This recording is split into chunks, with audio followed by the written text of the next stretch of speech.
നമ്മൾ ഇപ്പോൾ 30 എണ്ണം, 4 എണ്ണത്തിൻ്റെ പണി പൂർത്തീകരിക്കാൻ പോകുന്നു. 26 എണ്ണമുണ്ട്. ആദ്യം പാലായിലും മഹാരാജാസിലും മാത്രമായിരുന്നു സിന്തറ്റിക് ട്രാക്ക് ഉണ്ടായിരുന്നു. ഇപ്പോൾ അത് 26 അല്ല, സ്കൂളുകളുടെ മേപ്പയ്യൂർ സ്കൂളിലും ഉണ്ടെന്നാണ് പറഞ്ഞത്. അല്ല, അതല്ല, സ്കൂളുണ്ട്, അതെല്ലാം 100-ൽപ്പെട്ടതാണ്. സ്കൂളില് 100ഓളം തൊട്ടടുത്ത് ഉള്ള ഇതിൽ സിന്തറ്റിക് ട്രാക്കുകളായി. നമ്മളൊക്കെ ഇത്രയും ഇപ്പം അതാ പറഞ്ഞത്, ഇപ്പോൾ തുടങ്ങി വരുന്ന കുട്ടികൾ പ്രാക്ടീസ് ചെയ്യുന്നത് സിന്തറ്റിക് ട്രാക്ക്. ഇങ്ങനെ സിന്തറ്റിക് ട്രാക്ക് കണ്ട് ഇങ്ങനെ അന്തം വിട്ട് നിന്നിട്ടുണ്ടല്ലേ? അതെ, തീർച്ചയായും. കാരണം നമ്മള് മണ്ണിന്ന് പെട്ടെന്ന് ഇതിലേക്ക് വരുമ്പോൾ ഇതെന്താണ് എന്നുള്ളൊരു ഭയങ്കര ഒരു ആകാംക്ഷയായിരുന്നു, ഇതിലെങ്ങനെയാ ചെയ്യുന്നത്. പക്ഷെ വേഗത കൂടിയില്ലേ ആ സമയത്ത് സിന്തറ്റിക്? തീർച്ചയായും നമ്മൾ മഡിൽ പ്രാക്ടീസ് ചെയ്തിട്ട് ഡയറക്റ്റ് ഇതിനകത്തേക്ക് വരുമ്പോൾ നമുക്ക് കൂടുതൽ പെർഫോമൻസ് ചെയ്യാൻ പറ്റും. അത് കുറച്ചുകൂടി പേസ് കൂട്ടും അല്ലേ? ഓ, കോച്ചാണോ അതോ മന്ത്രിയാണോ?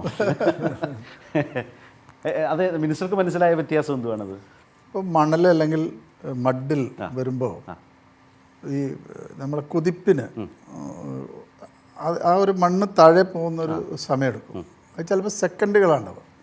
പക്ഷേ അങ്ങനെ ഓരോ സ്റ്റെപ്പിലും ആ സെക്കൻഡുകൾ കൂടി വരുമ്പോൾ ഈ സിന്തറ്റിക് ആകുമ്പോൾ ആ സമയം വേണ്ട. അത് നമുക്ക് സെക്കൻഡ് ലാഭിച്ച് അങ്ങനെയാണ് ഈ മികച്ച സമയത്തിലേക്ക് വരുന്നത്. അതോടൊപ്പം തന്നെ നമ്മുടെ മോട്ടോറിങ്, ഇവർ ഓടുമ്പോൾ കാലിനും ഈ ജോയിൻസിനൊക്കെ ഉള്ള വളരെ വേഗത കൂടും. അതിൻ്റെ ഒരു ഘടകമാണ്. അതുകൊണ്ടാണ് നമ്മൾ ലക്ഷ്യം വെക്കുന്ന 50 സിന്തറ്റിക് ട്രാക്കുകളാണ് കേരളത്തിൽ വരാൻ പോകുന്നത്. 30 എണ്ണത്തിൽ ആയി. മിനിസ്റ്റർ, ഈ ഫുട്ബോളിലുള്ളൊരു ഇഷ്ടമൊക്കെ കേട്ടിട്ടുണ്ട്. മലപ്പുറത്തിൻ്റെ ഒരു ഫുട്ബോൾ ഹരവും മന്ത്രിയുടെ ഫുട്ബോൾ താല്പര്യവും വളരെ പ്രശസ്തമാണ്. അതിനപ്പുറം മറ്റ് സ്പോർട്സ് ഇവൻറ്റുകളിൽ ശ്രദ്ധിക്കാറുണ്ടായിരുന്നു? അതോ പിന്നെ മന്ത്രിയായപ്പോൾ വന്ന് ആയിരുന്നു ഏറ്റവും കൂടുതൽ ശ്രദ്ധിച്ചത്. ലോങ് ജമ്പ് 800 മീറ്റേഴ്സ് സ്റ്റേറ്റ് മീറ്റിലൊക്കെ ഞാൻ പങ്കെടുത്തിട്ടുണ്ടോ? ഏതൊക്കെ ഒന്നുകൂടെ കേൾക്കട്ടെ. 800 മീറ്റേഴ്സ് ആയിരുന്നു ഒന്ന്, അതിന് ലോങ് ജമ്പ്. ഇത് രണ്ടുമാണ് എൻ്റെ പ്രധാന ഇനങ്ങൾ. കിഷോറിന് അറിയായിരുന്നു? കുറച്ചുകൂടി സീനിയറാണ്. ഇതെല്ലാം സ്കൂൾ 8ാം ക്ലാസ് 9ാം ക്ലാസ് പഠിക്കുന്ന കാലത്തുള്ള കഥകളാണ്.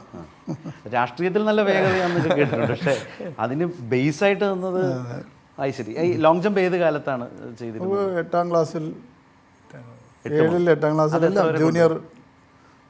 ജൂനിയർ സീനിയർ രണ്ടിലും കളിച്ചിട്ടുണ്ട്. എന്നിട്ട് പോൾ വാൾട്ട് അന്നത്തെ ഒരു 8ാം ക്ലാസ്സിൽ പ്രധാനമായിട്ട് പോൾ വാൾട്ടായിരുന്നു. അത് ശരി. പിന്നെ വ്യത്യസ്തമായ, പിന്നെ അതിലും സ്ഥിരമായി എന്നല്ല. പക്ഷേ ആ സമയത്താണ് GV രാജയിൽ നമുക്ക് അഡ്മിഷൻ കിട്ടുന്നത്. പക്ഷെ ഞാൻ പോയില്ല. GV രാജയിൽ അഡ്മിഷൻ കിട്ടി? ആ സമയത്ത് കിട്ടിയിരുന്നു. പിന്നെ ജോയിൻ ചെയ്തില്ല ആ സമയത്ത്. പിഷാജി അല്ലെങ്കിൽ അഭ്യാസിയാണല്ലേ?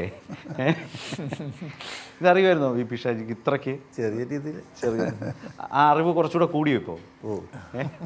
GV രാജയിൽ അഡ്മിഷൻ കിട്ടിയിട്ട് അഡ്മിഷൻ വേണ്ടാന്ന് വെച്ചയാൾ പിന്നീട് കേരളത്തിൻ്റെ കായിക മന്ത്രിയായി. യെസ്.